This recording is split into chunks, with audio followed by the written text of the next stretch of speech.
So, Greek islands, sun, beaches, those white villages, perched on cliffs, ancient history. You're probably listening to this right now and you're thinking, I want to go to Greece. But you're probably also wondering which island has the best beaches? Or even, are there any islands that aren't completely packed with tourists? And then, of course, what about the history and culture? Yeah, you got it. Yeah. Those are all the things that everyone kind of thinks about with the Greek islands. And I think the answers are as diverse as the islands themselves. Yeah.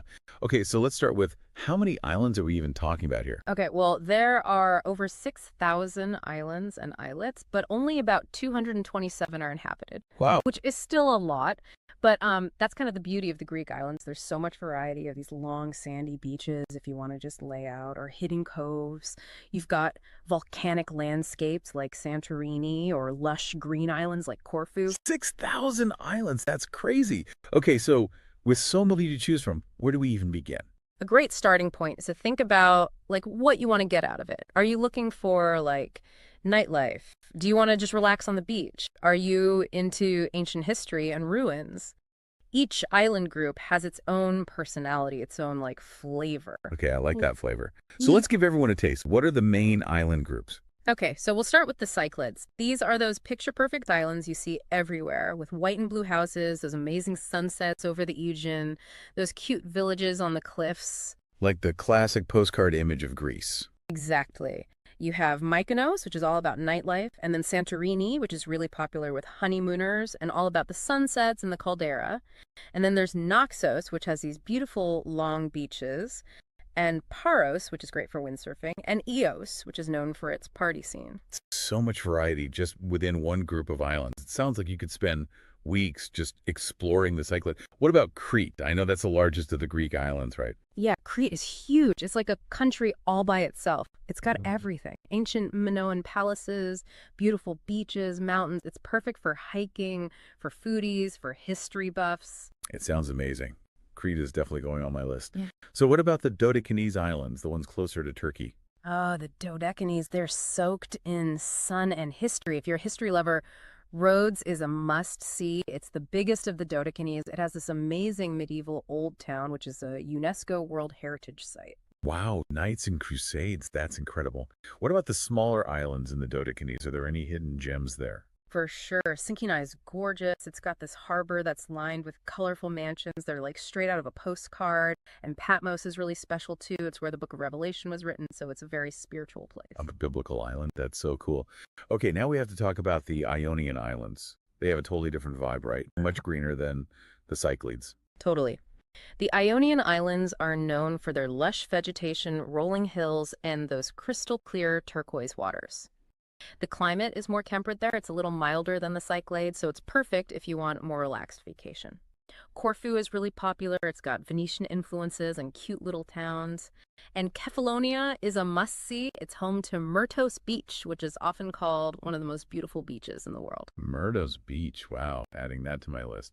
And then, of course, there's Zakynthos with that Shipwreck Beach. Ah, Zakynthos or Zante. You're talking about Navajo Beach, better known as Shipwreck Beach. And yeah, it's incredible. Imagine huge cliffs, almost 1,000 feet high, and a cove with this amazing turquoise water. And right on the beach is a shipwreck, a smuggler's ship that ran aground back in the 1980s. What a story. So you could actually see the shipwreck up close? Yeah, you can take a boat tour and go right up to it and even swim in the water there. So just to recap, we have the Cyclades with those classic white and blue villages, Crete for history and adventure, the Dodecanese with those ancient ruins, and then the lush Ionian Islands. Where else does our island hopping adventure take us? Oh, we can't forget the Sporades. They're a group of islands that are perfect if you really want to get away from it all. They've got these amazing waters, really clear, perfect for sailing, and these little secluded bays where you can just drop anchor and like escape from everything. Skopelos is really cute. It's got charming villages and all these pine trees. It was actually in the movie Mamma Mia. Oh, Mamma Mia. That's definitely a Greek island vibe. You know, we've talked about a lot of amazing islands already, but are there any, I don't know, hidden gems Places that maybe haven't been completely taken over by tourists? Yeah, definitely. It's always fun to find an island that feels like your own little secret, right? Like Folegandros, for example. It's a small island in the Cyclades, but it's so beautiful. It's got these steep cliffs that drop right down into the Aegean, these pristine beaches that feel undiscovered, and it's just so peaceful. It's hard to find that kind of peace and quiet on some of the more popular islands. Folegandros, I'm writing that down. Sounds perfect. Okay, you mentioned Santorini earlier, and I have to admit, those pictures with the white houses cascading down the cliffs, they're just stunning. Is it really as magical as it looks? Santorini is definitely a place that lives up to all the hype, especially Oya. With those blue dome churches and the sunsets over the caldera, it's just an unforgettable experience. Can you imagine standing on a cliff top and watching the sky just explode with color as the sun sets? It's incredible. Wow, I can practically see it now. And what about those beaches in Santorini? I've heard about Red Beach. What's the story there? Red Beach is really cool. It's like a reminder that Santorini is a volcanic island. The sand is this deep red color because it's made from volcanic rock, and the cliffs around the beach are all red too. It's like being on another planet. Okay, iconic villages, otherworldly beaches, it all sounds amazing. But Santorini is known for being, pretty popular. Are the crowds really that bad? Well, Santorini does get crowded, especially during the high season, but I mean, it's popular for a reason, right? It's just a beautiful place.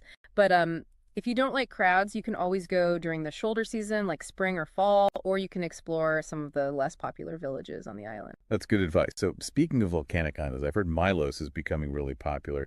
What's the appeal there? Milos is like a hidden gem that's finally getting the attention it deserves. The landscapes are just incredible, especially Kleftico. It's this area with all these white volcanic rock formations that rise up out of the water. You can explore caves, swim in these crystal clear waters. It's like a dream. So Milos is like Santorini, but without the crowds. Sounds perfect. Okay, before we move on, I want to go back to Zakynthos for a minute, to that Shipwreck beach you were describing it earlier, those huge cliffs, the Shipwreck. What's it like to actually be there, to approach that beach by boat? Approaching Navajo Beach by boat is like an experience in itself. You come around a bend and you see these massive cliffs, and then suddenly there it is, the shipwreck, just sitting there on the beach. And the water, oh my God, the water is the most amazing turquoise color you've ever seen. It's really breathtaking. The color comes from the white limestone cliffs that surround the cove, and when the sun hits the water, it creates this like dazzling effect. It's almost surreal. Wow, you're making it really hard to choose just one island.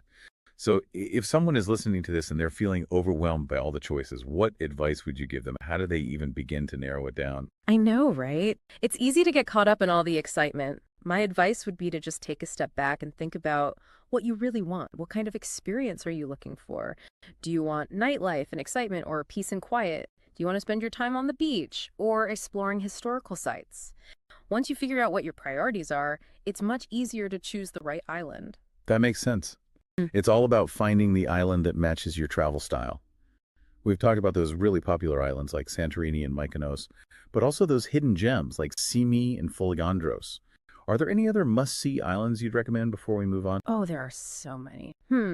But if you're looking for an island that kind of combines, history and culture and natural beauty, Rhodes is a really good option. We talked about the medieval Old Town earlier, but there's just so much more to see. You can explore ancient ruins or relax on the beach. The food is amazing.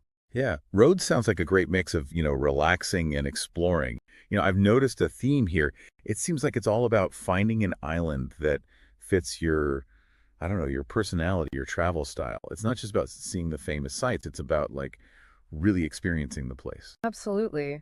The Greek islands are all about, slowing down, enjoying the simple things, connecting with the people, like, sitting in a cafe in a little village square, watching the sunset, or exploring those ancient ruins. It's about being present, really being there. I like that. It's a good reminder for any traveler, no matter where you're going.